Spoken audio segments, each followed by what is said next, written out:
इमरान खान साहब को सख्त तरीन कैद तन्हाई वाली सजा दी गई है और उनको कैद तन्हाई में रखा गया है बगैर किसी जज के ऑर्डर के। कोई बंदा उनको मिल भी नहीं सकता। मियां साहब की तो रोजाना मुलाकातें होती थी, दबाने वाले बंदे अलग आते थे, फिजियोथेरेपी वाले बंदे अलग आते थे। डॉक्टर मियां साहब को चार चार दफा अपना डॉक्टर अदनान जो है वो जेल के अंदर टाइम गुजारता था। मियां साहब लिस्टों के ऊपर साइन करते थे। पर डे को 20 से ज्यादा बंदे मियां नवाज शरीफ साहब ने भुगताए जब जेल में रहे वो अभी इमरान खान के दौर में। इनकी तो मौजें लगी हुई थी ना, एसी चल रहे थे, जेल के अंदर जो स्वीट है वो मिले हुए थे पूरे के पूरे। जरदारी साहब का भी यही था, मरियम नवाज का भी यही था। जो बुरे से बुरा कमरा भी उन्होंने जेल का दिखाने की कोशिश की वो भी बहुत बेहतर था। इमरान खान को जहां पे रखा हुआ जिस कोठरी के अंदर उससे तो बहुत बेहतर था। लिहाजा ये इन सबको ये पता है कि जैसी जेल इमरान खान ने काटी है आज के बाद वैसी जेलें काटनी पड़ेगी। इन्हें इस बात का आइडिया है और ये डरे हुए हैं कि हमने उन जेलों में नहीं जाना। लिहाजा ये इक्तदार के साथ चिपके रहने के लिए ये जूतों को जुबान से भी पॉलिश करेंगे और ये कोशिश करेंगे कि जिनके पैरों में जूते हैं उनके पैर भी मजबूत रहें और उनके साथ भी कुछ बुरा ना हो। एस्टेब्लिशमेंट डरी हुई है अपनी मुसीबत को लेकर क्योंकि उनकी बदनामी बहुत हो रही है। उनके अपने अंदर एक बहुत बड़ी सोच डेवलप हो रही है कि यार ये क्या बकवास है, हम किस लिए मार खा रहे हैं, अवाम तो हमसे प्यार करती थी, नफरत क्यों कर रही है। एक आदमी के बुग्ज में मिलिट्री एस्टेब्लिशमेंट ने पूरे इदारे का नुकसान नहीं किया। इमरान खान ने यही तो बात की है। इमरान खान ने कहा कि आसिम मुनीर साहब की वजह से जो नुकसान है वो पूरे इदारे को हो रहा है, ये इमरान खान साहब ने कहा और वो इस बात के ऊपर कन्विंस हैं। तो ये लगातार एक बदनामी हो रही है अवाम से। मिलिट्री एस्टेब्लिशमेंट के फैसलों की वजह से पाकिस्तान का जो सबसे तगड़ा इदारा है उसकी दूरी पैदा हो रही है और ये एक रियलिटी है। उन्हें अपनी मुसीबत पड़ी हुई है और जो सियासतदान है उन्हें अपनी मुसीबत पड़ी हुई है। वो ये जानते हैं कि जिस चोरी के साथ वो आए हैं, जो 2 नंबरी उन्होंने की है, अगर इमरान खान को मौका मिल गया तो हम तो जेलों में जाएंगे और अब जेलों के अंदर पहले जैसी सहूलतें भी नहीं मिलेंगी क्योंकि इमरान खान जेल काट के आ गया। उसको पता चल गया कि जेलों में सहूलतें कैसे मिलती हैं और रखा कैसे जाता है और कानून क्या होता है और तरीकाकार क्या होता है। अब पहले वाली मौजें भी नहीं होनी। तो ये सारे डरे हुए हैं और इनका डर इन्हें मजबूर कर रहा है कि ये एक दूसरे के जूते पॉलिश करें और एक दूसरे को सपोर्ट देते रहें। लेकिन ये एक दूसरे को सपोर्ट देने वाले लोग जो है ये चंद दर्जन है, थोड़े से लोग हैं, ज्यादा नहीं है। जिस दिन अवाम खड़ी हो गई उनकी आबादी 25 करोड़ से ज्यादा है। जिस दिन पाकिस्तानी खड़े हो गए, अवाम खड़ी हो गई, उस दिन ये आपको चंद दर्जन लोग नजर भी नहीं आएंगे। ये बेचारे फ्लाइटें ढूंढते फिरेंगे, कोई उधर भागेगा, कोई उधर भागेगा, कोई उधर भागेगा। ये आपको दिखाई भी नहीं देंगे। आप इन्हें ढूंढेंगे, आपको पता चलेगा ये गए किधर।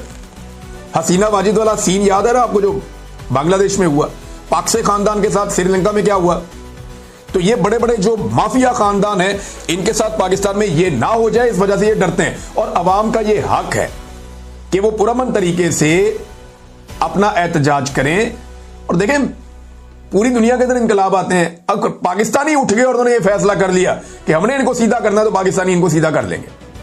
ये पूरी दुनिया के अंदर डिक्टेटर्स के साथ यही होता है और अल्टीमेटली पाकिस्तान के अंदर भी अवामी एहतजाज या अवामी तहरीक के नतीजे में ही चीजें ठीक हो सकती हैं। अब नाज़रीन, जो सुपरिटेंडेंट अडियाला जेल है उसके हवाले से एक खबर आई है, मैं आपके साथ शेयर कर देता हूं। इस आदमी के बारे में दावा किया जा रहा है कि इसको करप्शन पे फारिग किया गया था और ये डॉन अखबार के अंदर इसकी खबर भी छपी है।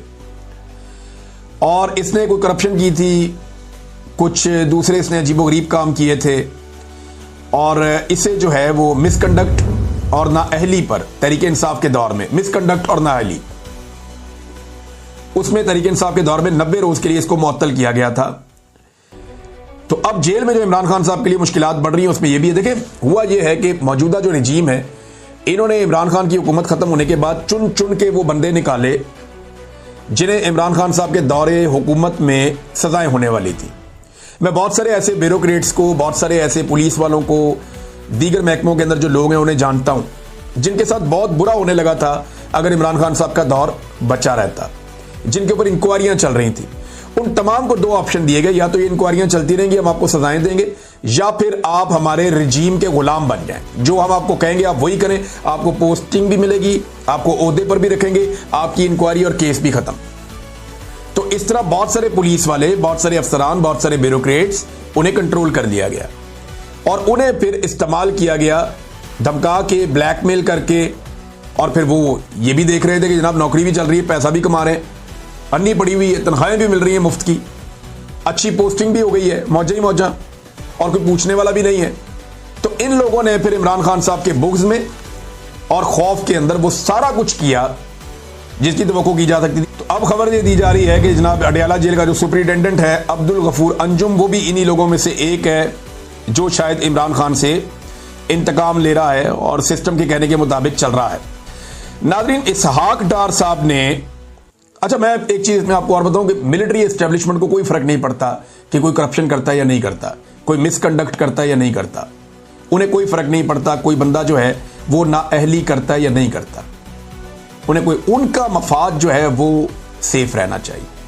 अगर कोई एस्टेब्लिशमेंट के मफाद के खिलाफ नहीं जा रहा और एस्टेब्लिशमेंट जब उसे जो हुक्म जारी करती है वो उस हुक्म को पूरा करता है, तो एस्टेब्लिशमेंट को इस चीज़ से कोई सरोकार नहीं है कि वो बंदा करप्ट है, बेईमान है, लूट मार कर रहा है, पाकिस्तान को नुकसान पहुंचा रहा है, पाकिस्तान के इदारों को तबाह कर रहा है, रिश्वत और सिफारिश के ऊपर कारबंद है। इससे कोई फर्क नहीं पड़ता पाकिस्तान की एस्टेब्लिशमेंट को, जब तक कि वो आदमी डिलीवर करता रहता है एस्टेब्लिशमेंट को। ये बड़े राजी रहते हैं ऐसे बंदों से। और मैं, क्योंकि मेरे दोस्त हैं बहुत सारे जो लोग एस्टेब्लिशमेंट को सर्व करते हैं, उनके अंदर जो रहते हैं, जो वहां पे नौकरी करते हैं, फौजी हैं, मुझे एक दो दोस्तों ने बड़ा क्लियरली बताया और एक दिन कहा जी हमें सबसे ज्यादा सूट वो बंदा करता है जो करप्ट हो, उससे हम जो मर्जी काम ले लेते हैं। दूसरा बंदा वो सूट करता है जिसको, यानी उसको पंजाबी में उसने एक मिसाल दी, मैं यहां दे नहीं सकता, लेकिन उसने ये कहा कि वो आदमी जो किसी ओहदे का अहल नहीं है और उसको उस ओहदे पे लगा दिया गया, वो बड़ा सूट करता है कि वो अपने आप को उस ओहदे पे रखने के लिए हमारी सारी बातें मानेगा। एक वो बंदा जो मेरिट के खिलाफ लग गया वो इनको सूट करता है, दूसरा जो करप्ट आदमी है वो इनको सूट करता है, और तीसरा वो ये कहते हैं जिस आदमी में बहुत ज्यादा शौक होता है ना आगे बढ़ने का, अपनी नौकरी को सेव करने का, जो अपनी नौकरी से बहुत प्यार करता है, तो वो सब कुछ अपनी नौकरी को समझता है, वो आदमी भी हमें सूट करता है। हाँ, जो आदमी जिसका अल्लाह पे तवक्कल हो, जो आदमी अपनी नौकरी को ईमान समझ के करता हो कि मैंने ठीक काम करना है, गलत नहीं करना, वो इनको सूट नहीं करता। और ऐसे लोग ज्यादातर एस्टेब्लिशमेंट की नजर में खुड्डे लाइन ही लगे रहते हैं, तो कोई फर्क नहीं पड़ता उन्हें कि कोई करप्ट है, बेईमान है, कोई फर्क नहीं पड़ता। डार साहब ने नाज़रीन अपने बयान के ऊपर एक तौजीह पेश की है, यानी ये बताने की कोशिश की कि जनाब अपने बयान को मैं जवाब दे रहा हूं। डार साहब कहते हैं मेरे गुज़िश्ता रोज Atlantic Council think tank Washington में इमरान खान के केस के बारे में सवाल के जवाब में डॉक्टर आफिया के केस के हवाले को सियाको सबाक से हट कर लिया जा रहा है। यह सियाको सबाक जो लफ्ज है ना, एक तो ये पाकिस्तान के गिट्टे गोडों में बैठ गया। जब भी किसी बंदे का कोई बयान निकालो और निकाल कर लगाओ ना, वो कहता है सियाको सबाक। किसी स्कॉलर का बयान उठाए, उठा के आप लगाएं सियाको सबाक। किसी मौलवी का बयान उठाए, उसके ऊपर आप जवाब दें सियाको सबाक। भाई ताड़ी 6-6 घंटे दी तकरीरा चुक के लाइए उन, ऐसे तो नहीं हो सकता जी। सियाको सबाक से हट के वो सवाल भी पूरा सुन ले, वो जवाब भी पूरा सुन ले, सियाको सबाक किधर से आ गया। सादा सवाल उसने किया था कि पाकिस्तान में इमरान खान को विक्टिमाइज किया जा रहा है और जो ड्यू प्रोसेस ऑफ लॉ है उसको फॉलो नहीं किया जा रहा, और इमरान खान की पाकिस्तान में और पाकिस्तान के बाहर बहुत फॉलोइंग है। तो जवाब इन्होंने दिया जनाब, जैसे आफिया सिद्दीकी को अमेरिका में सजा हुई है, ऐसे इमरान खान को पाकिस्तान में दुरुस्त सजा हुई है। जस्टिफाई कर दिया डार साहब ने। ये डार साहब आपने किया है। अब ये कोई, आप सोशल मीडिया के दौर में डार साहब, ये कोई 80 की 90 की दहाई नहीं है जहां आप लोगों को बेवकूफ बना लेंगे कि अमेरिका में जाके कोई और स्टेटमेंट दे दिया और पाकिस्तान में आके कोई और स्टेटमेंट दे दिया, उधर उनको भी बेवकूफ बना लिया, इधर इनको भी बेवकूफ बना लिया। ये लोग अब रोटी को चोची नहीं कहते, ये हर चीज जान गए हैं।